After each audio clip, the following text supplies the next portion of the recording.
Bapak Ibu Saudara Jemaat Gemindo Nazaret yang diberkati Tuhan, pada malam ini kita akan membaca dan merenungkan bersama-sama Kitab Kudus Perjanjian Baru yang diambil dari Injil Yohanes pasalnya yang ke-21 ayat pertama hingga ayatnya yang ke-14. Injil Yohanes pasal 21 ayatnya yang pertama hingga ayatnya yang ke-14.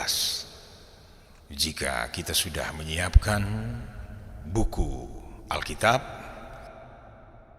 atau Alkitab digital di gadget, maka mari kita sama-sama tunduk kepala, kita meminta tuntunan Roh Kudus agar supaya kita bisa mengerti, memahami bersama-sama apa yang menjadi rencana kehendak Tuhan di dalam pembacaan kita pada malam hari ini. Kita berdoa. Bapa di surga, Engkau yang termulia dan maha agung, di tengah-tengah badai dunia yang dilanda COVID-19, kembali anak-anak-Mu datang menghampiri tahta-Mu, memohon belas kasihan-Mu, agar kiranya Engkau akan mengakhiri krisis virus COVID-19 ini di tengah muka bumi ini. Namun ya Bapa di surga, kami hanya bermohon, tetapi kehendak-Mu lah yang jadi. Dan pada malam ini, ketika kami dihimbau untuk beribadah di rumah saja, maka malam ini adalah malam ibadah pertama kami, ibadah keluarga di Jemaat Gemindo Nazaret. Kami mohon curahan Roh-Mu yang kudus yang sudah Engkau curahkan kepada murid-murid-Mu dapat menghampiri kami, menghampiri kepikiran kami, agar ketika kami membaca, ketika kami akan merenungkan, kami boleh mengerti, kami boleh memahami akan maksud dan kehendak Tuhan di dalam pembacaan yang akan kami bacakan. Berfirmanlah Engkau ya Bapa, dan layakkanlah kami untuk menerima firman-Mu. Demi Yesus Kristus yang adalah Tuhan dan Juru Selamat kami berdoa kepadamu. Amin. Baiklah, saya akan membacakan bacaan kita pada malam ini untuk Bapak Ibu Saudara semuanya. Yohanes 21 ayat yang pertama hingga ayatnya yang ke-14. Yesus menampakkan diri kepada murid-muridnya di pantai Danau Tiberias. Kemudian Yesus menampakkan diri lagi kepada murid-muridnya di pantai Danau Tiberias, dan ia menampakkan diri sebagai berikut. Di pantai itu berkumpul Simon Petrus, Thomas yang disebut Didimus, Nathanael dari Kana yang di Galilea, anak-anak Zebedeus, dan 2 orang muridnya yang lain. Kata Simon Petrus kepada mereka, "Aku pergi menangkap ikan." Kata mereka kepadanya, "Kami pergi juga dengan engkau." Mereka berangkat, lalu naik ke perahu. Tetapi malam itu mereka tidak menangkap apa-apa. Ketika hari mulai siang, Yesus berdiri di pantai, akan tetapi murid-murid itu tidak tahu bahwa itu adalah Yesus. Kata Yesus kepada mereka, "Hai anak-anak, adakah kamu mempunyai lauk pauk?" Jawab mereka, "Tidak ada." Maka kata Yesus kepada mereka, "Tebarkanlah jalamu di sebelah kanan perahu, maka akan kamu peroleh." Lalu mereka menebarkannya, dan mereka tidak dapat menariknya lagi karena banyaknya ikan. Maka murid yang dikasihi Yesus itu berkata kepada Petrus, "Itu Tuhan." Ketika Petrus mendengar bahwa itu adalah Tuhan, maka ia mengenakan pakaiannya sebab ia tidak berpakaian, lalu terjun ke dalam danau. Murid-murid yang lain datang dengan perahu karena mereka tidak jauh dari darat, hanya kira-kira 200 hasta saja, dan mereka menghela jala yang penuh ikan itu. Ketika mereka tiba di darat, mereka melihat api arang dan di atasnya ikan dan roti. Kata Yesus kepada mereka, "Bawalah beberapa ikan yang baru kamu tangkap itu." Simon Petrus naik ke perahu lalu menghela jala itu ke darat, penuh ikan besar, 153 ekor banyaknya. Dan sungguh pun sebanyak itu, jala itu tidak koyak. Kata Yesus kepada mereka, "Marilah dan sarapanlah." Tidak ada di antara murid-murid itu yang berani bertanya kepadanya, "Siapakah engkau?" Sebab mereka tahu bahwa ia adalah Tuhan. Yesus maju ke depan, mengambil roti dan memberikannya kepada mereka. Demikian juga ikan itu. Itulah ketiga kalinya Yesus menampakkan diri kepada murid-muridnya sesudah ia bangkit dari antara orang mati. Shalom. Haleluya.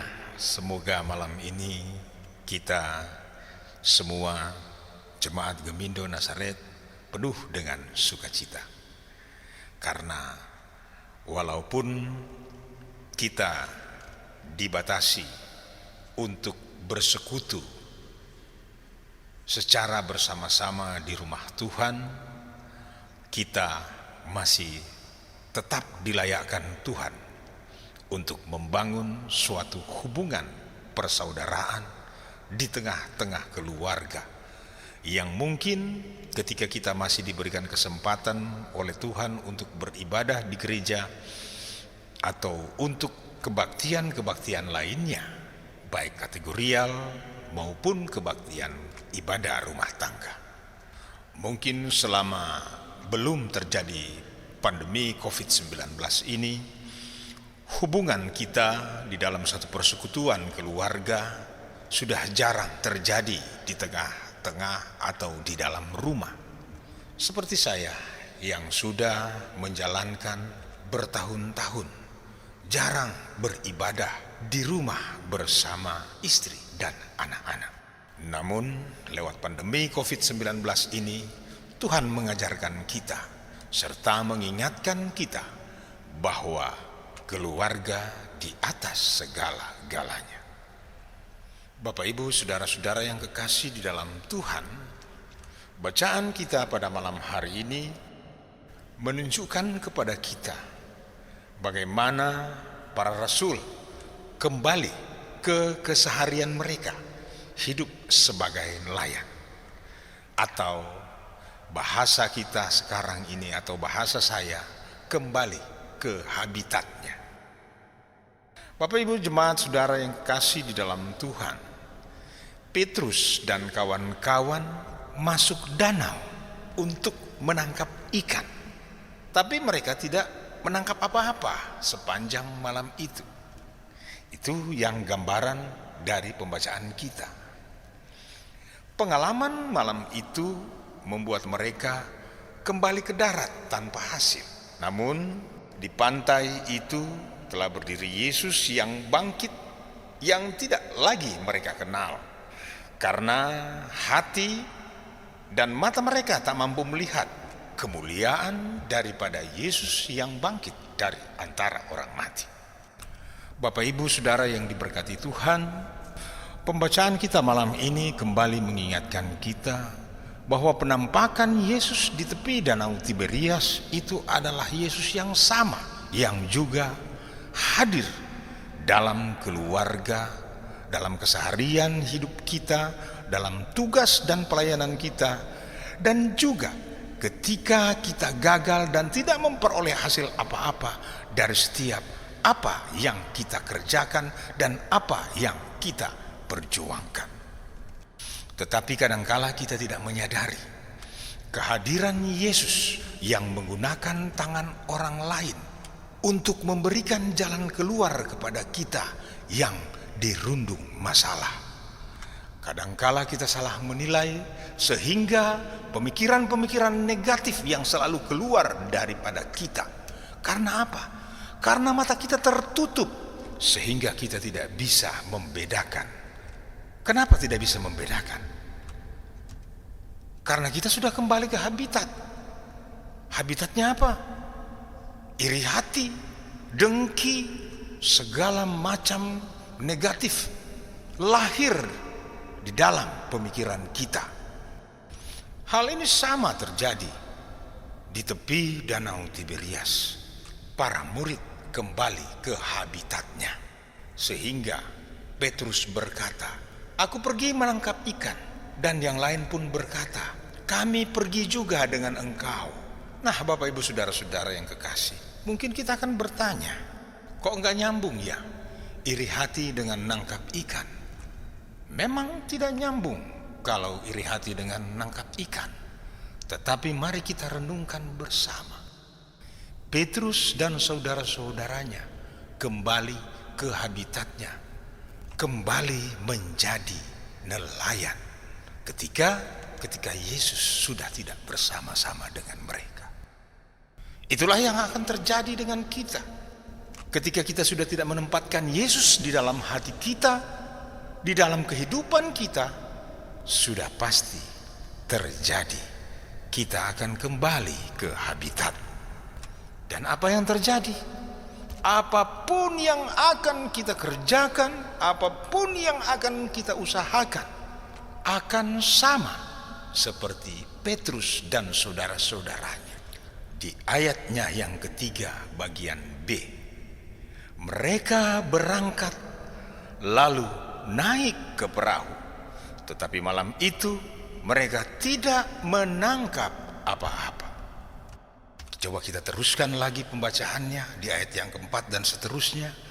Ketika hari mulai siang, Yesus berdiri di pantai, akan tetapi murid-murid itu tidak tahu bahwa itu adalah Yesus. Dan kata Yesus kepada mereka, "Hai anak-anak, adakah kamu mempunyai lauk pauk?" Jawab mereka, "Tidak ada." Dalam bayangan saya, intonasi kata tidak ada itu mungkin tidak seperti yang barusan saya ucapkan. Bisa saja nggak ada, atau bisa aja nyana ada. Saya sudah bisa membayangkan bagaimana keselnya mereka menjawab pertanyaan itu. Bayangkan, sudah 1 malam naik di atas perahu, sedangkan 1 ekor pun nggak dapat. Kalau mungkin saya yang ada di atas perahu itu, pasti dalam hati saya sudah bilang, "Pemos kon le, ini orang, ini dia. Orang setengah mati pergi mencari, nyenak dapat. Batanya lagi, ada lauk." Dan gambaran seperti inilah yang sering terjadi di dalam kehidupan kita setiap hari. Kita tidak menyadari bahwa pertolongan Tuhan kadang-kadang menggunakan tangan orang lain. Beda zamannya waktu mereka, Tuhan sendiri yang menampakkan diri dan memberikan pertolongan kepada mereka. Sehingga dia berkata, "Tebarkanlah jalamu di sebelah kanan perahu, maka akan kamu peroleh." Kalau kita zaman sekarang beda. Cara Tuhan menolong kita beda. Tidak Tuhan langsung yang menampakkan diri kepada kita. Bisa saja melalui orang lain. Contohnya, jika ada yang datang membawa sumbangan ketika kita saat sekarang mengalami masa krisis, di zaman COVID lagi menyerang seluruh dunia, kita kadangkala selalu back to habit, kembali ke habitat. Habitatnya apa? Yang seperti saya jelaskan tadi, suka iri, kalau tidak dapat iri, merasa tidak diperhatikan. Padahal cara Tuhan menolong kita beda-beda, tidak sama satu dengan yang lain. Kita nanti menyadari kalau ada orang yang mengatakan, "Oh, ini ada sumbangan dari si A, ini ada sumbangan dari si B, ini adalah sumbangan dari gereja." Sama seperti mereka, murid Yesus waktu itu. Nanti diteriakin sama Thomas, murid yang dikasihi Yesus berkata kepada Petrus, "Itu Tuhan." Baru mereka menyadari. Sehingga Petrus mengenakan kembali pakaiannya dan terjun ke dalam danau. Tetapi apa yang terjadi? Yesus masih mengajar kepada mereka, "Bawalah beberapa ikan yang baru kamu tangkap itu." Dan seperti biasa, Yesus pun melayani mereka. "Marilah dan sarapanlah." Itulah kebiasaan Yesus yang selalu mengajarkan kepada murid-muridnya untuk selalu dan selalu bersyukur. Karena itu, marilah, jangan kita kembali ke habitat atau pada kebiasaan-kebiasaan kita yang lama. Karena seluruh kebiasaan-kebiasaan yang lama itu akan menjauhkan kita dari kuasa kebangkitannya. Kita tidak bisa mengenali bahwa yang berdiri di tepi danau Tiberias adalah Yesus. Demikian juga kita tidak bisa mengenali bahwa yang berdiri di tepi pintu hati kita adalah Yesus sendiri. Amin.